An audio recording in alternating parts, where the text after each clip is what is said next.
은혜 아침에 오신 성도 여러분 안녕하십니까? 오늘은 시편 17편 말씀 속에서 하나님의 은혜를 묵상하도록 하겠습니다. 시편 17편 말씀도 다윗의 시죠. 17편 말씀을 읽노라면 우리가 이런 기도를 할 수 있을까? 일반적으로 많은 신자들이 그런 생각을 하게 되죠. 여호와여 의의 호소를 들으소서, 나의 울부짖음에 주의하소서. 거짓되지 아니한 입술에서 나오는 나의 기도에 귀를 기울이소서. 주께서 나를 판단하시며 주의 눈으로 공평함을 살피소서. 주께서 내 마음을 시험하시고 밤에 내게 오시어 나를 감찰하셨으나 흠을 찾지 못하였사오니 내가 결심하고 입으로 범죄하지 아니하리이다. 우리가 이런 기도를 해야죠. 이런 주님과의 대화. 그런데 4절에 보면 사람의 행사로 논하면 나는 주의 입술의 말씀을 따라 스스로 삼가서 포악한 자의 길을 가지 아니하였사오며. 5절 나의 걸음이 주의 길을 굳게 지키고 실족하지 아니하였나이다. 이런 기도를 하고 있습니다. 여기 보면 두 가지 길이 있죠. 하나는 포악한 자의 길, 하나는 주의 길. 포악한 자의 길 할 때 이 길은 오라흐라는 히브리어입니다. 행로. 그리고 주의 길 할 때 이 마갈은 누군가 지나간 발자취를 말할 때 길이라고 표현하고 있는 것입니다. 그러니까 다윗 자기 자신이 주님의 뜻대로 따르고자 하는 마음과 의도와 계획이 있었고, 그리고 항상 주님의 말씀을 따라서 스스로 삼가는 생활을 해왔다는 것이죠. 포악한 자의 길, 포악한 자의 그 행로를 가지 않겠다 하는 것이죠.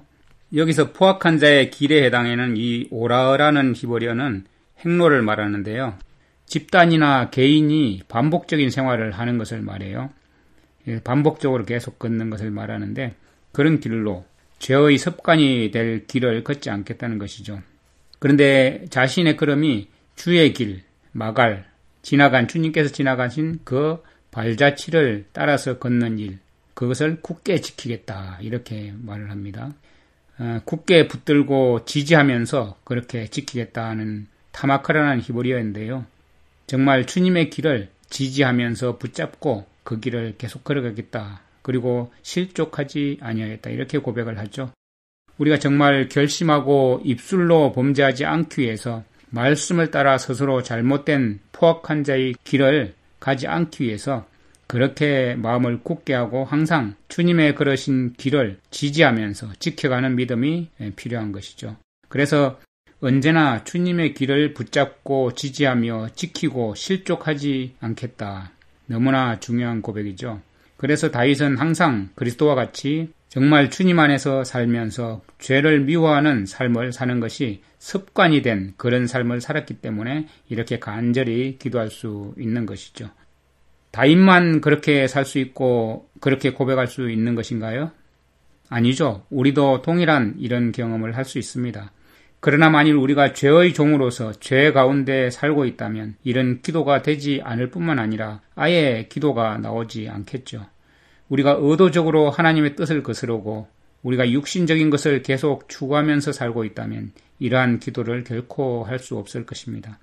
기도를 하고 있다 해도 하나님과 전혀 관계가 없고 자기 사욕을 위해서 세속적인 것을 구하는 기도를 하겠죠. 내가 주님의 뜻을 벗어나 있는 삶을 사는 것인지 아니면 주님의 뜻 가운데 있는 삶인지는 하나님을 의지하는 믿음의 순종을 통해서 우리가 스스로 알 수 있죠. 비록 연약하고 나 자신이 스스로 어떤 결심을 할 수 없는 자이지만 그럼에도 불구하고 우리는 주님의 말씀을 의지함으로 아멘 그렇게 하겠습니다 하면서 순종함으로 주님께 무릎을 꿇는다면 주님께서는 즉시 힘을 주시고 걸어갈 수 있는 믿음을 주시고 죄를 짓지 않도록 마음을 사로잡아 주시는 것입니다. 그러나 그 길이 순탄하지만은 않습니다. 끊임없는 원수의 유혹과 올무와 위협과 추격을 통해서 어려운 환경 가운데 몰아넣을 것입니다. 다윗도 쫓겨다니면서 간절히 호소하고 울부짖으면서 자신을 살피면서 믿을 수 있는 주님께 계속적인 도움을 간청하는 그런 기도를 하고 있죠. 여호와여 의의 호소를 들으소서, 나의 울부짖음에 주의하소서, 나의 기도에 귀를 기울이소서, 나를 판단하시며 주의 눈으로 공평함을 살피소서, 내가 결심하고 입으로 범죄하지 아니하리이다. 지금 쫓기고 있는 다윗의 현실은 주님의 의를 따르는 것으로 인해서 쫓기고 있기 때문에 더욱 간절히 기도하고 있는 것입니다. 우리가 주님의 의로움 가운데 사는 경험이 매우 중요합니다. 그러니까 그리스도 안에서 사는 삶이 되지 못하는 우리의 기도는 구원을 바라고 하나님을 알기를 원하는 기도 외에는 하나의 형식에 그치는 경우가 참 많죠. 우리의 마음을 자세히 살펴보면 이 땅에서 죄의 쾌락이나 내 만족 가운데 살고 싶은가, 아니면 그것을 벗어나서 주님의 뜻 가운데 주님께서 원하시는 주님의 자녀로서의 삶을 살기를 간절히 원하는가, 이 둘 중 한 마음을 가지고 있겠죠. 어떠하든지 간에 우리는 의의 길에 들어설 수 있도록 주님의 길을 굳게 지키고 실족하지 않도록 기도한다면 그 길에 주님의 눈동자 같은 보호하심이 함께하게 될 것입니다. 이 시편 기자인 다윗을 보면 다른 이들과 다른 점이 있다면 항상 어떤 문제가 벌어지든지 자기가 심지어는 죄를 지었을지라도 속히 회개하고 벌떡 일어나서 재빨리 주님께로 돌아간다는 것이죠. 주님께 피하는 거죠. 죄를 지으면 사탄에게 잡아먹히는 그런 상황이지 않습니까? 빨리 일어나서 안전한 바이터민 주님께로 피해야 살죠. 그러나 대부분의 사람들이 자기 죄 때문에 넘어져서 동굴로 들어가서 얼굴을 쳐박고 있습니다. 사탄이 코너에 몰린 이 먹이를 냉큼 집어삼킬 수 있는 그런 위치에 있으니까 승리는커녕 하나님의 이름을 먹칠하게 되는 것이겠죠. 우리에게 하나님께서 시편을 통해서 배울 수 있도록 해주신 은혜는 어떠한 경우에도 주님께 피할 수 있다는 그런 것이죠. 주님은 의의 호소를 귀를 기울여 들으시고 죄 때문에 슬퍼하며 주님께 피하는 자의 애통을 들어주시는 분이십니다. 우리는 주님께 내 마음을 살펴주십시오. 그렇게 마음을 열고 주님의 정결케 하심과 원수로부터 벗어나게 하시는 은혜를 구하면서 주님께 빨리 피하는 것이 실제적으로 범죄치 않는 최고의 비결이라는 것입니다. 주님과 얼굴을 마주볼 수 있다는 것은 우리에게 가장 복된 길입니다. 오늘 말씀 1절에 여호와여 의의 호소를 들으소서, 그렇게 간구하는 부분이 나오는데, 마지막 절을 보면 15절에 나는 의로운 중에 주의 얼굴을 배우리니 깰 때에 주의 형상으로 만족하리이다. 이렇게 소망을 가지고 기도하고 있습니다. 하나님께서 우리를 하나님의 형상과 하나님의 모양으로 만드셨죠. 원래 사람을 하나님의 형상, 하나님의 성품을 갖게 그렇게 만드셨어요. 주님의 형상으로 만족하겠다는 고백은 주님의 성품을 가진 것으로 만족하겠다 하는 것이죠. 그런데 의로운 중에 얼굴을 배울 때입니다. 의롭다는 단어가 히브리어 체데크죠. 의로움, 올바름, 공의, 공정, 이런 뜻이죠. 본래 고듬이라는 뜻입니다. 그러니까 곧바르다는 뜻인데요. 방향이 분명하게 곧바르게 정해져 있다는 거예요. 그리고 표준에서 벗어나지 않았다는 뜻이죠. 표준에서 벗어나지 않았다. 그러니까 우리가 가는 길과 목적이 확실히 정해져 있어요. 이것은 윤리적, 도덕적 표준을 말하는데 구약 성경에서 그 표준은 물론 하나님의 성품과 뜻이죠. 하나님의 성품에서 완전히 일치하는 그런 표준을 가지고 살아가는 그러한 사람의 방향성이라고 할 수 있는 것입니다. 다니엘의 세 친구처럼 그들은 표준을 선언하고 선택을 했잖아요. 다니엘과 친구들은 나는 그런 것을 하지 않겠다 이렇게 정했어요. 그래서 15절 말씀을 우리말 성경으로 한번 읽어보면요. 나는 떳떳하게 올바르게 주의 얼굴을 볼 것입니다. 내가 일어날 때 주를 닮은 모습으로 만족할 것입니다. 이것은 지금 주님의 얼굴을, 주님의 형상을 본다라는 게 아니고 주님을 닮은 모습으로 만족할 것이다 라는 표현이죠. 그것은 주님께서 가신 길, 그 표준에 저는 그대로 걷겠습니다. 이런 뜻입니다. 그래서 이제 나중에 부활했을 때 일어날 때 보니까 내가 그 길을 곧바로 올바로 가고 있었구나 라는 고백을 하겠다는 그런 표현입니다. 우리가 삶에 있어서 작은 실수도 없고 완벽하게 살아야 한다는 것을 말하고자 하는 그런 뜻은 아니죠. 우리가 삶의 방향과 방식과 목적, 우리가 가는 길이 주님의 그 길을 따라가겠다라는 그런 선언을 하고 있는 것이죠. 우리는 내가 깰 때에 주님을 닮은 모습으로 만족할 것입니다 라는 고백을 우리가 항상 할 수 있는 삶, 그런 고백을 한다는 것 자체가 이 땅에서 아무리 시련과 고통과 어려움이 있어도 그 십자가의 길을 따라 걷고 주님의 그 모습을 그대로 담고 싶습니다. 이런 고백이기 때문에 우리에게도 이 말씀이 힘과 용기가 되는 것이죠. 4절에 보면 이런 말씀이 있죠. 사람의 행사로 논하면 나는 주의 입술의 말씀을 따라 스스로 삼가서 포악한 자의 길을 가지 아니하였사오며. 이 말씀을 보면 다윗이 어떤 삶을 살았는지를 잘 보여주는 구절인데요.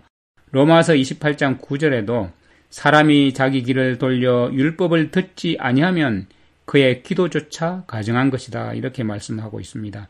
우리는 주님의 입술의 말씀을 따라 삼갈 수 있는 것이죠. 하나님의 율법을 듣지 아니하면 그 사람의 기도조차 가증한 것이 될 수밖에 없는 것이죠. 주님의 길을 따라가는데 그 주님의 길에 내 발걸음이 미끄러지지 않게 지켜주십시오 하고 기도하면서 나 스스로 삼가서 포악한 자의 그 길, 그 습관을 가지 않겠다는 고백을 하는 것은 주님의 말씀을 따라서 가능한 것이죠. 우리는 주님의 말씀, 하나님의 율법을 밤낮으로 묵상하면서 의의 길을 가든지 아니면 속이는 자, 음녀의 달콤한 그 입술에 따라 포악한 자의 길을 가든지 하게 되는 것입니다. 다윗은 계속해서 주님께 구하면서 주의 길을 가려는 그 마음으로 가득 찬 그런 삶을 살았던 것입니다. 우리가 시편을 읽다 보면 많은 경우에 다윗의 시편이지만 주님께서 성육신하셔서 생애하면서 고백하신 그런 표현들이 너무나 많이 있다는 그런 느낌을 갖게 됩니다.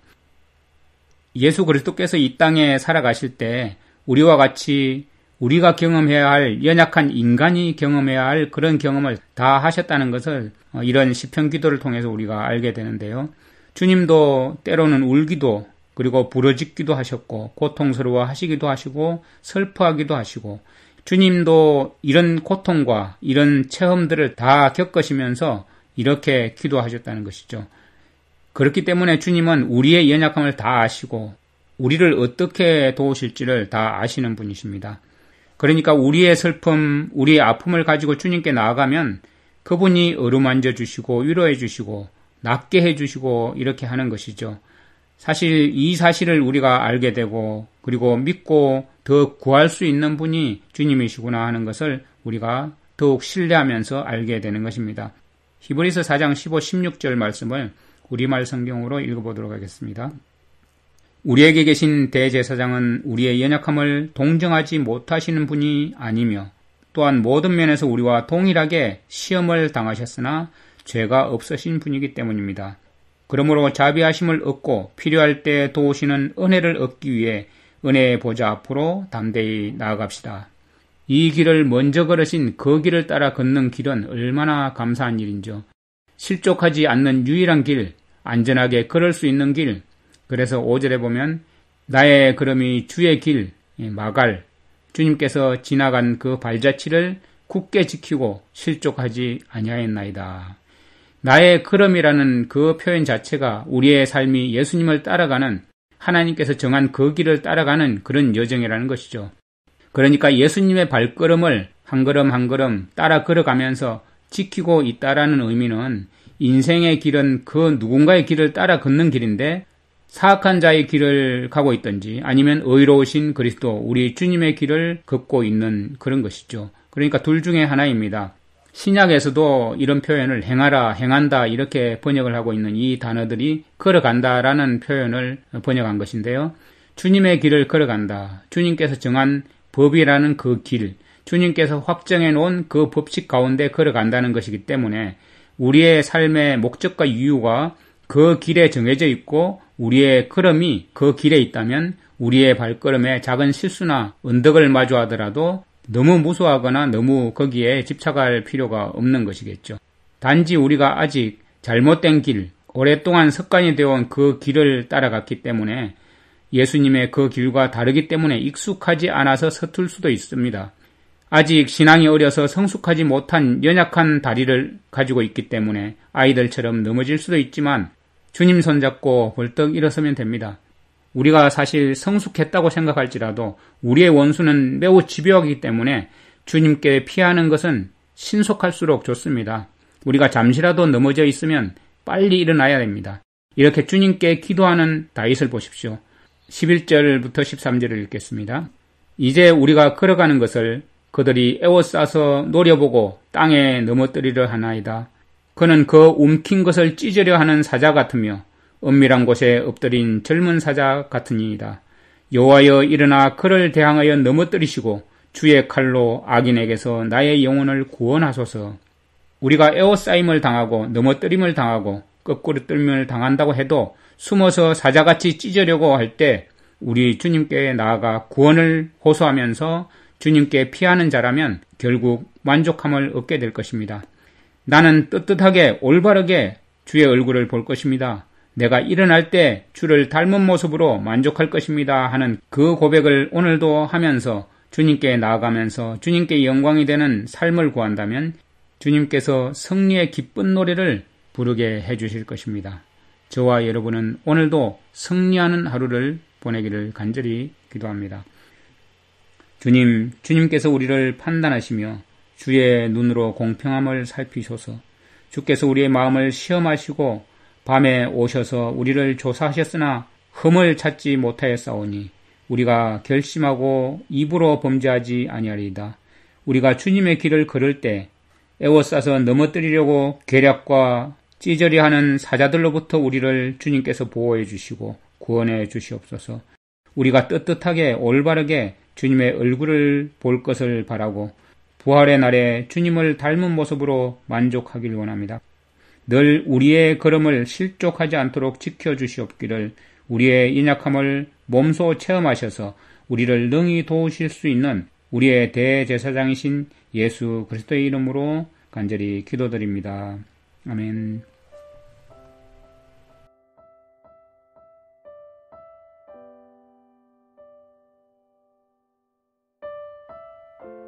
시편 17편.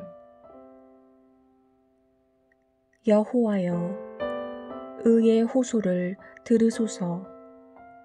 나의 울부짖음에 주의하소서. 거짓되지 아니한 입술에서 나오는 나의 기도에 귀를 기울이소서. 주께서 나를 판단하시며 주의 눈으로 공평함을 살피소서. 주께서 내 마음을 시험하시고 밤에 내게 오시어서 나를 감찰하셨으나 흠을 찾지 못하셨사오니 내가 결심하고 입으로 범죄하지 아니하리이다. 사람의 행사로 논하면 나는 주의 입술의 말씀을 따라 스스로 삼가서 포악한 자의 길을 가지 아니하였사오며 나의 걸음이 주의 길을 굳게 지키고 실족하지 아니하였나이다. 하나님이여, 내게 응답하시겠으므로 내가 불렀사오니 내게 귀를 기울여 내 말을 들으소서.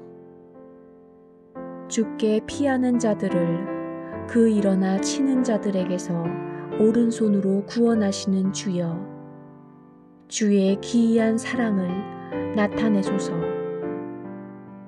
나를 눈동자같이 지키시고 주의 날개 그늘 아래에 감추사 내 앞에서 나를 압제하는 악인들과 나의 목숨을 노리는 원수들에게서 벗어나게 하소서. 그들의 마음은 기름에 잠겼으며 그들의 입은 교만하게 말하나이다. 이제 우리가 걸어가는 것을 그들이 애워싸서 노려보고 땅에 넘어뜨리려 하나이다. 그는 그 움킨 것을 찢으려 하는 사자 같으며 은밀한 곳에 엎드린 젊은 사자 같으니이다. 여호와여, 일어나 그를 대항하여 넘어뜨리시고 주의 칼로 악인에게서 나의 영혼을 구원하소서. 여호와여, 이 세상에 살아있는 동안 그들의 분깃을 받은 사람들에게서 주의 손으로 나를 구하소서. 그들은 주의 제물로 배를 채우고 자녀로 만족하고 그들의 남은 산업을 그들의 어린아이들에게 물려주는 자니이다. 나는 의로운 중에 주의 얼굴을 배우리니 깰 때에 주의 형상으로 만족하리이다.